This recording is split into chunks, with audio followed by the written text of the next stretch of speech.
1907 में फिलाडेल्फिया की अन्ना जार्विस ने अपनी मां की मृत्यु के 2 साल बाद माताओं को ऑनर दिलाने के लिए ये हॉलीडे, क्या कहते हैं, मदर्स हॉलीडे स्थापना की। 1910 में वेस्ट वर्जीनिया मदर्स डे को मान्यता देने वाला पहला राज्य हुआ। कौन सी में? 1910 में।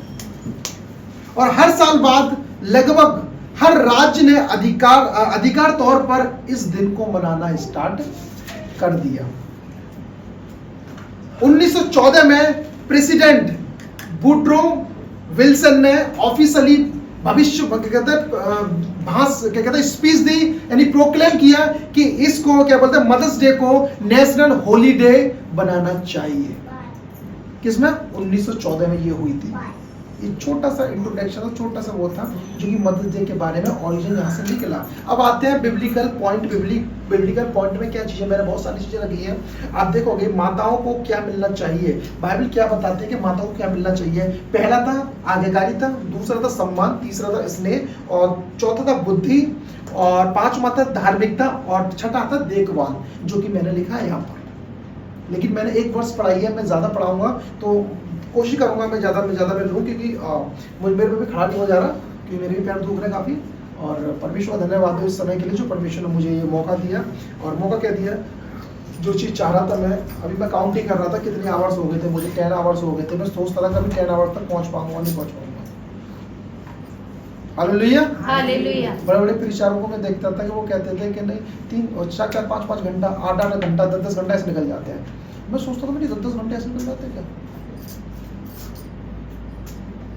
8 बजे आता हूँ।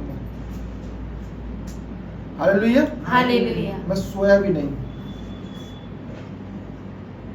मैं रात में प्रीचिंग कर रहा था।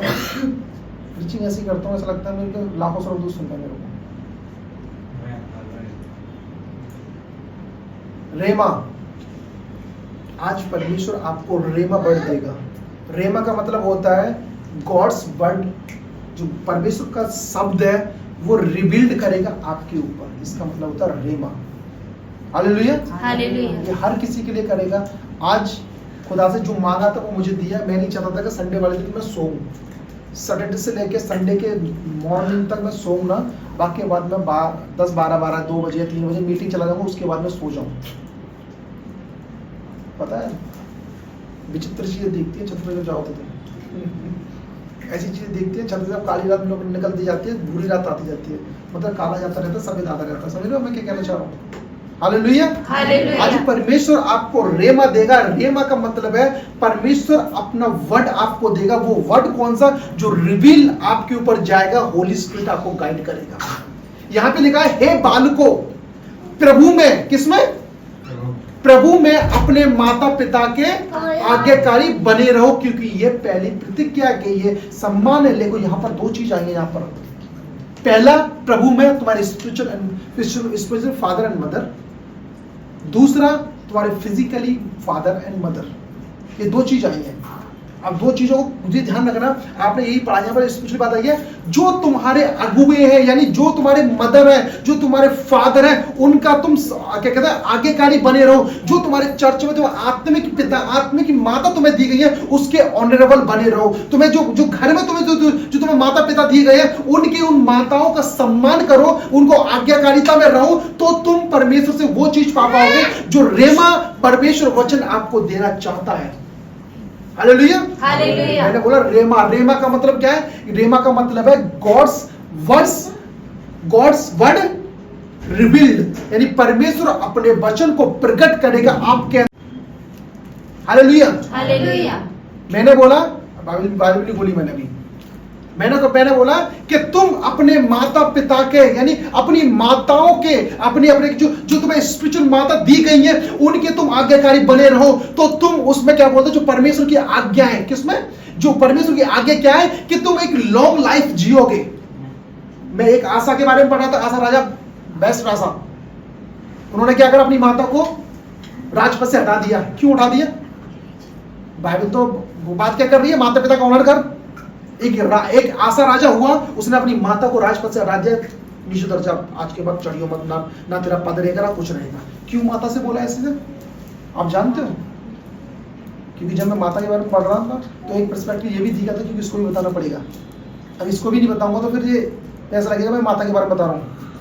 Hallelujah, hallelujah. जब उस आशा ने देखा कि मेरी माता गलत कर रही है, जब उस आशा ने देखा कि परमेश्वर के विरुद्ध में जो आज ये माता मेरी पाप कर रही है, उसको डायरेक्ट नीचे उतार दिया। और उसको जो उसकी माता, जो आशा की माता कर रही थी, आशा पता कौन था? एक ग्रेटेस्ट राजा रह चुका बाइबल के अंदर। उसकी माता ने, राजमाता ने जो गलत काम किए थे, इसलिए उसने उतारा। मैं आपको इसलिए बता रहा हूँ कि माता कभी कभी पढ़ते पढ़ते आता ना, अरे यार हम हमेशा माता के बारे में गुड़ पढ़ते हैं, लेकिन आशा राजा ने जो परमेश्वर को दास था, इसने क्यों कर दिया? अपने माता को क्यों अलग कर दिया? हालेलुया।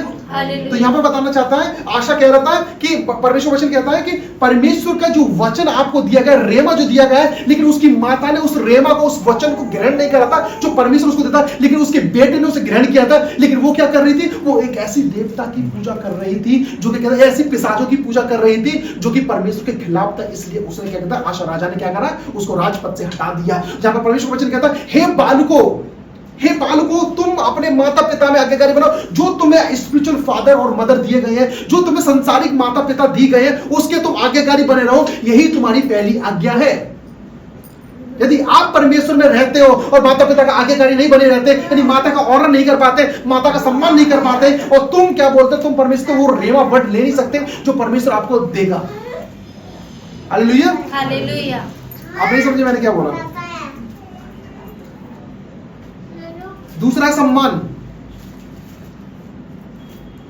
माता को हमेशा सम्मान देना चाहिए। मैं दो चीजों को लेकर चलूंगा जो मैंने बोला, एक तुम्हारे आत्मिक और दूसरा तुम्हारे बाइबल। बहुत लोग कहते हैं कि बाइबल के अंदर क्या कहते हैं कि स्पिरिचुअल फादर मदर नहीं होते, पापा नहीं बोलते, है ना बाइबल के अंदर। लेकिन पौलुस, यदि तुम पढ़ोगे, कुरिन्थियों पढ़ोगे, उसका पहला कुरिन्थियों 4 उसका 15 पढ़ोगे, 10 से 20 तक पढ़ोगे तो आपको पता चलेगा पौलुस आत्मिक फादर था किनका? उन कुरिन्थियों लोगों का। हालेलुया। पौलुस आत्मिक फादर था, स्पिरिचुअल फादर था। किन लोगों के लिए? वो उन कुरिन्थियों लोगों के लिए, उन कलीसियाओं के लिए जो कि पौलुस एस्टैब्लिश कर रहा था। एक माता को, जो माता तुम्हें पालती है, अभी क्या बोलते हैं वचन, अभी गुरु ने प्रचार किया था कि परमेश्वर आपको देखभाल करता है एज अ माता की तरह। परमेश्वर आपको वर्ड देता है एज अ माता की तरह। परमेश्वर आपको रेमा देता है एज अ माता की तरह। परमेश्वर कहता है, वचन कहता है कि माता को, फादर मदर को सम्मान मिलना चाहिए। इफिसियों 2 में जब आप सम्मान करते हो तो परमेश्वर की पहली आज्ञा को पूरा करते हो।